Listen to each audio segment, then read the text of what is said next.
Hey guys, I hope that you're having a fantastic Friday. I am so excited because it's almost the weekend and I'm excited to see what's going to happen next in the land of stories, the wishing spell. Today we're on chapter 16. Yesterday we read chapter 15, and in chapter 15, Alex and Connor got to meet Snow White. And while they were meeting Snow White, they discovered that the glass coffin that they need was not there in her kingdom. She had sent it to be with the dwarfs in the dwarf forest. And so now they have to travel all the way to the dwarf forest to find it. And they're really hoping that they get there before the queen, because now they know that the queen, or somebody else at least, is also after the wishing spell items. Also, a really important detail, at the very end of the chapter, they found something that made them think of their father. It was the winding tree that he had told them about in his stories. And so we're really starting to think that their dad has been to this land before, which is really special because they haven't gotten to see him in a long time. Anyway, let's keep reading. We're on chapter 16, and it's called Through the Mines. All right, let's see what's going to happen. The twins didn't speak for the rest of the trip into the dwarf forest. They couldn't. There was too much to say and not enough words to express what they were feeling. The driver dropped them off a mile or so away from the mines, and the twins walked in silence the rest of the way. They weren't even alarmed or threatened by the forest around them. Their minds were so full, there was no room to become nervous or timid by the thick and chilling trees around them. The mines are just past this hill, Alex said, looking at the map. At least now they were speaking, just not about the subject they needed to address. What do you think the subject they need to address is? I'm thinking it's probably the fact that the tree was from their dad's story. The twins reached the top of the hill, and on the other side below were several tunnels leading into the side of a mountain. They were much different from the tunnels they had seen in the troll and goblin territory. They were perfectly rounded and sturdy. Dozens of dwarfs were working in them, transporting wagons of jewels and rocks from one tunnel into the next. A loud bell rang from somewhere inside the mines, and a dozen more dwarfs emerged, carrying their lanterns and picks with them. Emerged means that they came out of. It was the end of the day, and they all headed home in single file lines in different parts of the forest. The twins waited on the hill for a few moments before going into the mines, making sure no one was lingering behind. They went through the largest of the tunnels and found a row of lanterns hung low on the dirt wall just inside. They each took a lantern and walked deeper into the mountainside. The mines were huge. The shovels were lined up against the wall, and the floor was covered with tracks for the dwarfs' mining carts and stretched into the mountain for miles. The twins kept walking and walking with their lanterns raised high above them, being on careful lookout for anything that might resemble a glass coffin. Are we going to talk about this? Alex asked her brother as they searched. Talk about the mines? He asked. No, you know what I mean, Alex said. I don't want to talk about anything but finding that coffin, Connor said. Connor, ignoring the situation isn't going to help anything, Alex said. Ignoring what situation? He said, not looking her in the eye. We saw the curvy tree. It was just another story Dad heard and told us when we were younger. Don't make this a bigger deal than it is. That's not what this is, and you know it, Alex said, raising her voice. Alex, stop, Connor said. Stop denying it, she said. Alex, don't, he said. We've known since the minute we got here. You felt it too, Alex said. I know you did. You may be able to lie to yourself, but you can't lie to me. I'm not lying. You're making things up in your head and you want to be true, Connor said, trying to hide the tears forming in his eyes. All my life, I felt like I was missing out on something. Like somewhere in the world there was something going on that I was supposed to be a part of. And now we found it. It's this place. Part of us belongs here, she said, with tears streaming down her face.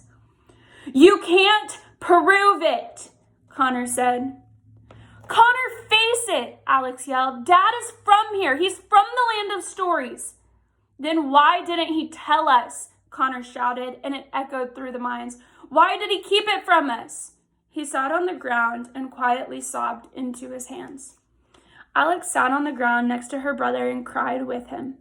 It was so much to take on, so much to digest. Maybe he felt like he couldn't, Alex said. He always said he would take us to the places where he grew up when we were older. We're still pretty young. Maybe he thought he would tell us when he thought we were old enough to understand. I think, hi kids, did I ever tell you I'm from another dimension? Is pretty shocking no matter what age you are, Connor said. It's such a heavy thing to confess, Alex said. He must have been waiting for the right moment. Unfortunately, the right moment didn't come until it was too late. So does that mean Grandma's from here too? Connor asked. I'm guessing so, Alex said. Then how did they get to our world? There must be more than one way besides the wishing spell, Connor said. There must be, Alex said, but the wishing spell is all we've got so far, so we need to keep looking for the glass coffin if we ever want to see Mom again. The twins dried their tears and continued their search into the mines. You don't think Mom is from here too, do you? Connor asked. I doubt it, Alex said. She has photo albums of her childhood. Dad only had stories. Do you think she knows? Connor asked. She has to, Alex said. How could she not? They were married for more than a decade. Then maybe she knows where we are, Connor suggested. Maybe she isn't as worried as we thought. The twins spent another hour just walking through the mines. Connor had seen so many tunnels that he felt like his mind was starting to play tricks on him. He could have sworn he kept seeing things running around in the shadows. Did you see that? He asked, paranoid. You're just seeing shadows, Alex said. Oh, Connor said. I could have sworn it was... Never mind. The twins found a long miniature table with a few dozen miniature chairs around it. It looked like an area where the dwarfs took breaks from working.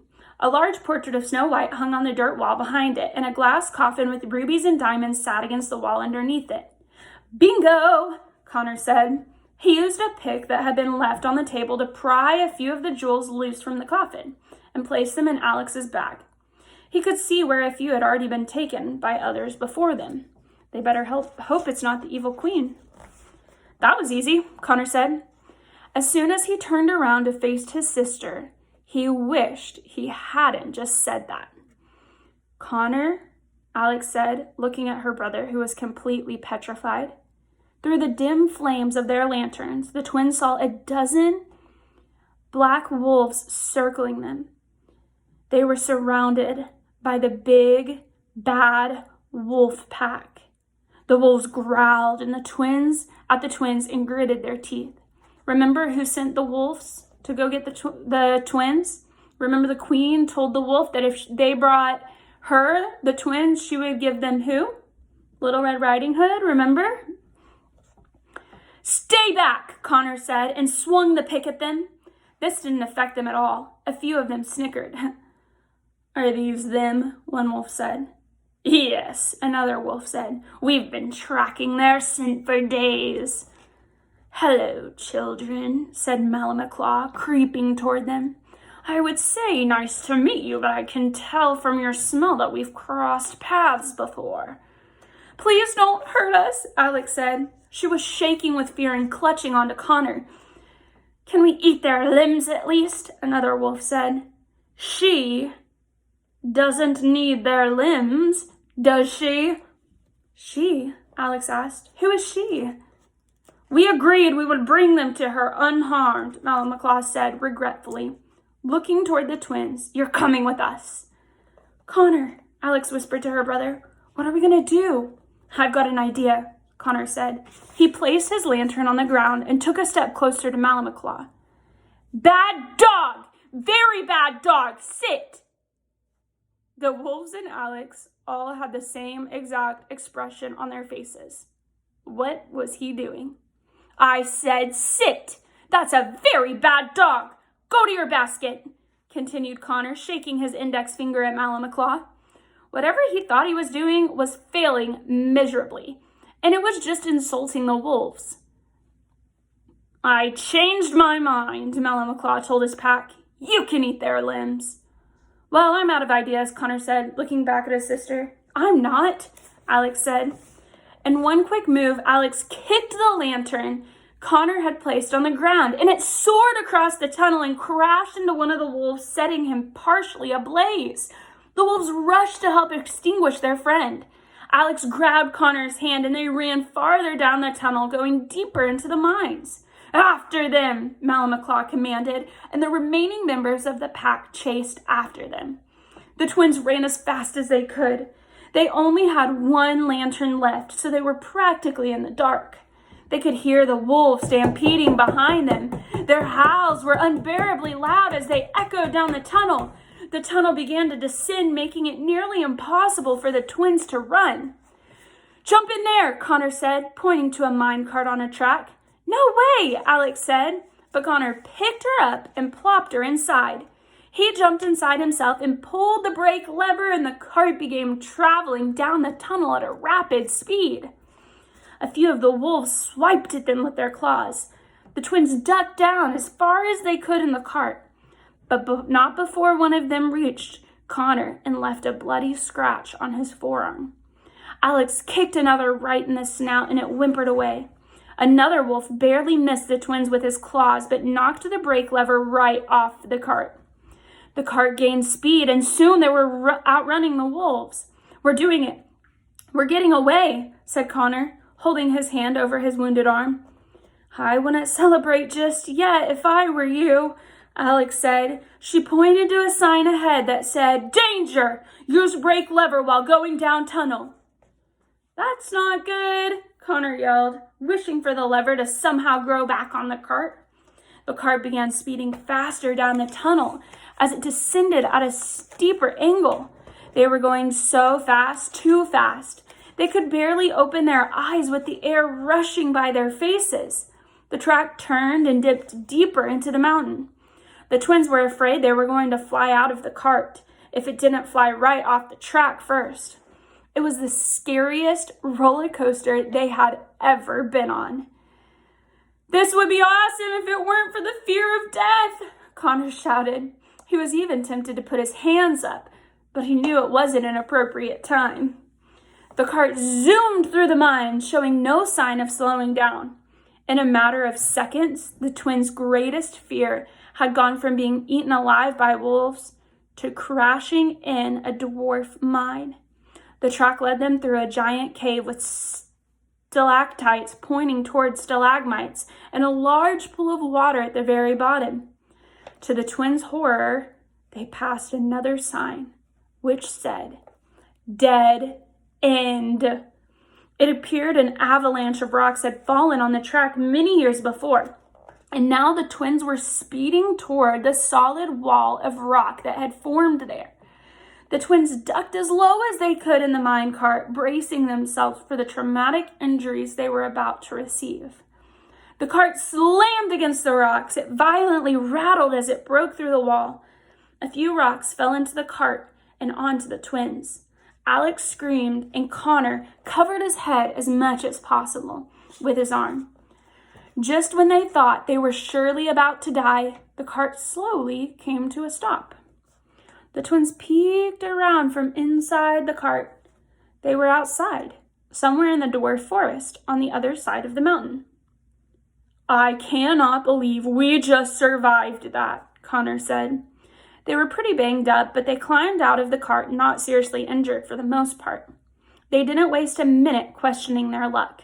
The twins ran from the cart into the trees. We've got to get out of here, Alex said. It won't be long before the wolves find us again. Who were they talking about? Who were they going to bring us to? Connor asked. I'm afraid to even say it. Ah! Alex screamed. They hadn't been in the forest for even a minute when they both felt brutal blows to the back of their heads. They fell to the ground, slowly losing consciousness. Right before they passed out completely, the twins saw the faces of Bobblewort, the troll, and Eghorn, the goblin, looking down at them, each holding a club in his hand. Man, this is dangerous. The twins woke up with splitting headaches. They were bound together with rope in the back of a very familiar cart, the back. Hey, Eggcorn, look who's waking up, Bobblewort said. The little thieves aren't risen, Eggcorn said. The goblin and troll were driving the same exact cart, but it was being pulled by a different donkey. The previous one had most likely been used to death. They kept Alex's bag between them as they traveled down the road. Alex and Connor fought against the ropes that they were tied with, triple knots around their hands and feet. Where are we? Connor asked. Alex strained her neck looking up out of the cart, but managed to recognize some familiar trees. We're back where they caught us the first time, Alex said. We must have been knocked out for an entire day. Would you like us to make it 2 days? Eggcorn raised his club. This can't be happening again, Connor said. You can't enslave us again. We told the fairies about you.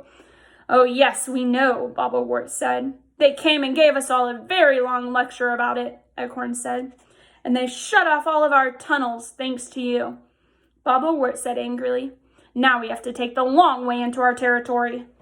Then let us go, Connor said. Not this time, Eggcorn said. You stole our king's crown while in our kingdom. According to the happily ever after assembly rules, we have every right to bring you back into our kingdom and charge you for your crime. It's going to be a heck of a trial, Bobblewort said. Every troll and goblin will be there. And we've already scheduled for beatings after the trial is over. Everyone in the territory will get a turn, Eggcorn said, and he and the troll howled with laughter. Connor stayed calm about the matter. He raised his tied hands just over the side of the cart. The scratch on his arm was still healing, and he stretched so a few drops of his blood fell from his wound and onto the ground as they traveled. What are you doing? Alex asked him. I'm leaving a trail, Connor said. She didn't know what to think of this, but she trusted him. Whatever he was doing, he had a plan. A few hours later, the twins had managed to shift themselves up into a seated position. The troll and the goblin continued entertaining themselves by predicting the horrible things the twins would go through once they got back to the troll and goblin territory. Connor began seeing dark figures running between the trees in the distance like he had seen in the cave. Get ready, Connor said. They're here. Alex mentally prepared herself for whatever was going to happen. That was faster than I expected, she said. A small howl came from the trees. Eggcorn and Bobblewort pulled on their donkey's reins and ordered it to stop. The cart came to a halt. Did you hear that? Eggcorn asked. Yeah, I did, Bobblewort said. They both pulled out their clubs and hopped off the cart, circling it for a moment. Over there, Bobblewort said. I see something. The troll and the goblin took off into the trees. Help me get to my bag, Alex said to her brother. They began inching toward the front of the cart. Alex got a hold of her school bag and with her teeth and dragged it into the back with them. It landed right by her tied hands, and she managed to open it and pull out Cinderella's glass slipper, almost spraining her wrist in the process. What are you doing? Connor asked her. Something that's going to hurt my soul and make me hate myself for the rest of my life, Alex said. She forcefully hit the slipper against the floor of the cart and broke it into 3 pieces. She used one of the shards to cut her and her brother loose.